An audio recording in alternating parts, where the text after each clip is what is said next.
در بین تمام وسایل برقی منزل تنها یک وسیله برقی هست که در تمام روزهای سال و در تمام طول شبانه روز و حتی زمانی که هیچ کس در منزل نیست در حال مصرف برقه. بله، یخچال و فریزر.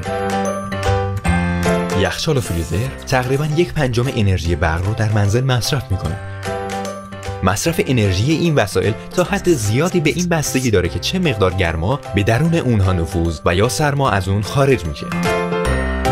با رعایت چند نکته ساده میتونیم میزان مصرف برق و در نتیجه هزینه‌های خانواده رو کاهش بدیم. موقع خرید یخچال و فریزر به میزان برق مصرفی اون توجه کنیم. یخچال و فریزر کم مصرف در بلند مدت هزینه برق مصرفی ما رو کاهش میده. تنظیم صحیح ترموستات یخچال و فریزر نقش بسیار مهمی در کاهش مصرف انرژی این وسایل داره.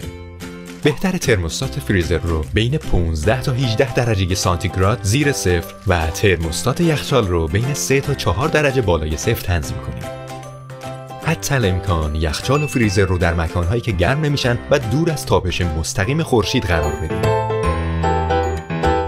اول تصمیم بگیریم از یخچال چی میخوایم برداریم و بعد در اونو باز کنیم تا از خروج سرما جلوگیری بشه. هر چند ماه یک بار یخچال رو برفک‌زدایی کنیم.